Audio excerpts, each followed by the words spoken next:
Hello aspirants, welcome back to India for IAS. This is Manjunath Mudur. In this video, we are going to study about Remal cyclone, which was recently in news because of its destructive nature. This topic falls under GS1 paper Geography part. GS1 paper Geography part within Geography. The subtopic is important geophysical phenomena. So this is one of the cyclones. Tropical cyclones are one of the important geographical phenomena. And in this video, we are going to study about tropical cyclones, the conditions that are necessary for the formation of tropical cyclones, stages of the development of tropical cyclones, and structure of mature tropical cyclone, then the effects of tropical cyclone, and the IMD, Indian Meteorological Department, color-coded warning for tropical cyclone, then the naming of tropical cyclones in the Indian Ocean, followed by one prelims practice question. So recently, because of this tropical cyclone Remal, 31 people were killed. Approximately 31 people were killed in northeastern part of India. So because of the heavy rainfall and landslips and landslides. So the major regions or states that are affected by this cyclone Remal are Assam, Meghalaya, Mizoram. So this tropical cyclone Remal, it killed at least 31 people. So the worst affected state is Mizoram. So in Assam, the affected districts were Kamrup and Morrigaon districts. In Meghalaya, it is East Jantia Hills due to landslide because of the heavy rainfall. So now we will briefly study about the tropical cyclones. Tropical cyclones are intense circular storms that originate over warm tropical oceans. So they are known by different names in different tropical oceans. They are known by hurricanes in Atlantic, typhoons in Western Pacific Ocean, and cyclones in Indian Ocean and South Pacific Ocean. In a year, there are two peaks during which we can witness the tropical cyclones. The first peak, it happens between the months of April and June, and the second peak, it happens between the months of September and December. So the present cyclone, that is cyclone Remal, it belongs to the first peak that is happening between the months of April and June. So exactly it is in the month of May.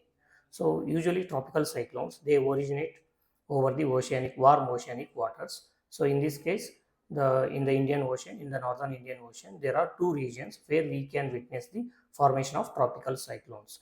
The one region is Bay of Bengal region and the second one is Arabian Sea region. The tropical cyclones, they move from east to west. So in this direction they move. So the tropical cyclones which originate in the Bay of Bengal, they hit the eastern Indian coast. And sometimes they orient towards the Bangladesh region and they can hit the Bangladesh and northeastern India. And the cyclones which originate in Arabian Sea, they have tendency to move towards the Gulf region and African region. Now we will briefly discuss about the conditions that are necessary for the formation of tropical cyclones. So the first one is warm ocean waters. So the sea surface temperature should be greater than 27 degrees Celsius. That is, the ocean water should be warm. If the water is cold or if the oceanic water temperature is less than 27 degrees Celsius, then we cannot expect the formation of tropical cyclones.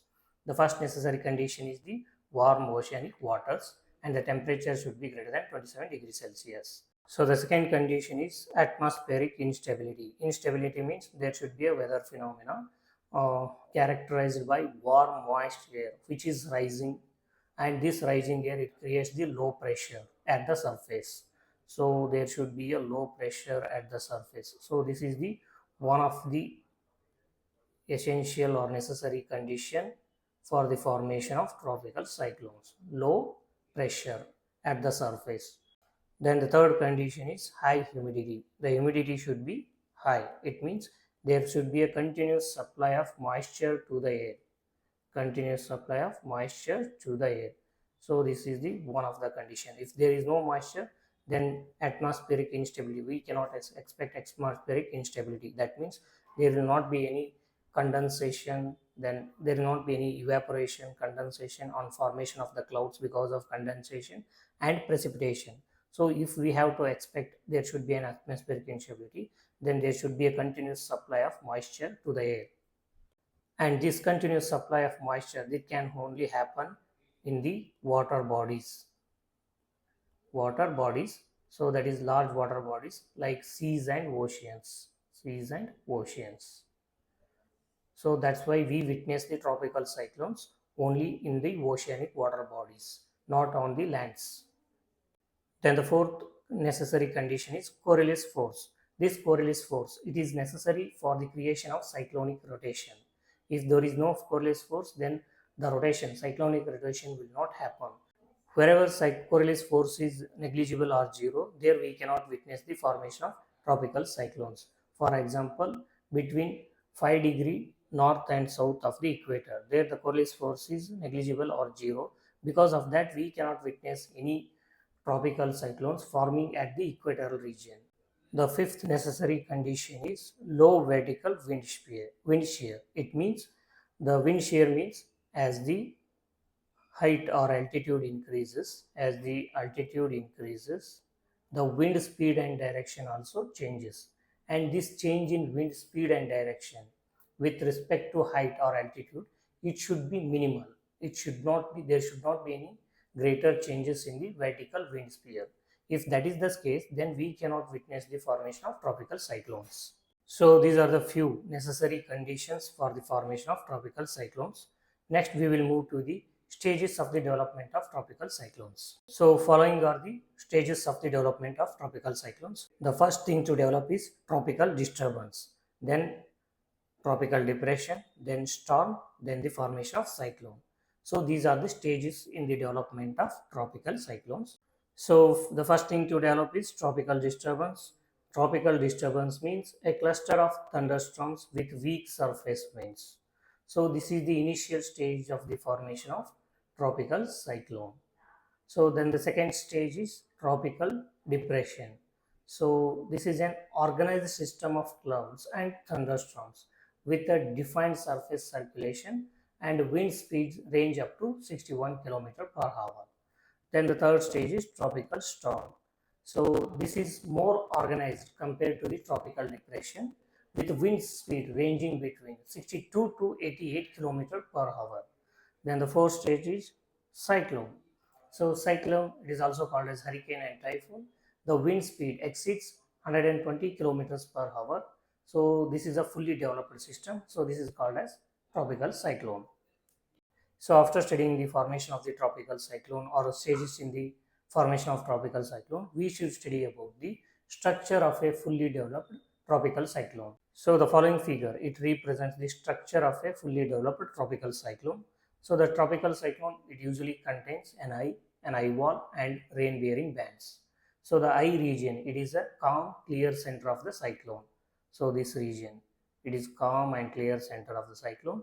This eye is surrounded by an eye wall region. So the eye wall region. So here we can see the eye wall region. So this eye wall region is a region with the most severe weather and the highest winds. So here the weather is more severe and the wind speed is very heavy. So this is the characteristics of the eye wall. Then this eye wall, it is surrounded by rain bearing bands. Here we can see rain bearing bands. So on the both sides of the eye wall, here we can see the rain bearing bands. So this region is bands of heavy rain and thunderstorm. So that are spiraling outward from the eye wall. So they are spiraling outward from the eye wall. So this is the typical structure of an tropical cyclone. So these are the effects of tropical cyclone. Here we can see the strong winds, they generate the widespread destruction, and the heavy rainfall, it causes flooding and landslides, and the storm surges, the elevated sea levels, they cause coastal flooding. So the storm surge that are happening because of the tropical cyclones, they cause the coastal flooding. Then the secondary effects include disease outbreaks, disruption of infrastructure, and economic loss. So these are the effects of tropical cyclone. In the context of cyclone Remal, the IMD had issued color-coded warning. So now we will understand briefly about the what are IMD color-coded warnings for tropical cyclones. So there are 4 color-coded warnings issued by IMD. So the first one is green, second one is yellow, then orange, then red. So the IMD issues green color coded warning means there is no severe weather expected in the coming 1 to 2 days. If it is yellow color warning, it means be aware. There might be, it's a kind of alert. There might be some severe weather that is expected in coming 2 to 3 days. So if it is orange, it means be prepared. So there is a definite forecast regarding the severe weather in the upcoming days. If it is red means take action. It means because of this cyclone, there is going to be a destruction in the human settlements. So this is about the IMD color coded warning. So now we will move to the naming of cyclones. The present cyclone Remal, which hit the northeastern India, it has been named as Remal. So we will try to understand the naming of cyclones, especially the tropical cyclones in the North Indian Ocean. So the tropical cyclones in the North Indian Ocean, they are named by the IMD, that is India Meteorological Department. So the names come from the list updated every 4 years, and it is submitted by the names are submitted by the member countries to the World Meteorological Organization. The countries which are in the Indian Ocean region, they submit names to the World Meteorological Organization, and list is updated every 4 years. So this World Meteorological Organization, WMO, it submits the name list to the IMD, which is one of the regional organization of the WMO. Then coming to the conditions for the names to be submitted to the WMO, the name should be neutral and it should be recognizable, and it should not be an offensive, or it should not have any political or cultural meanings. The names submitted by the member countries to the WMO, they should have following characteristics. If any of the name which deviates all these characteristics, such names are discarded. So the names which are received from WMO, the IMD assigns the names to the cyclones. When the cyclones reach a stage, at least the speed should be 119 km per hour. So when the cyclones reach this stage, then only they are assigned a name. So the names are assigned alphabetically, alternating between male and female names. So this is the one of the condition. So if there are multiple cyclones active in one region, for example, in the Bay of Bengal, if there are two cyclones active, so then they are named based on their formation date in the alphabetical order. If one cyclone, if it is formed in May 10, and second cyclone, if it is formed in May 12, so the first one, this is formed earlier, it is named first, then the second one, it is named in second, in alphabetical order. So the cyclone Remal, the Remal name was suggested by Oman, or the name is given by Oman country. So here Remal means sand. Remal means sand. So the name is given by Oman. So these are important from examination point of view. So this is all about the tropical cyclones, cyclone Remal, and the conditions necessary for the formation of tropical cyclones, then the structure of a typical tropical cyclone, then the naming of tropical cyclones, and the IMD color coded warnings. So based on the topic that we have discussed so far, that is tropical cyclones, here we have provided one prelims practice question. Go through the options and comment your answer. The answer and detailed explanation for this question is provided in the PDF handout. So you can download that PDF handout by joining our Telegram channel. So the handout also contains the detailed notes of this video. Thank you for watching. See you in the next video. Till then, happy learning.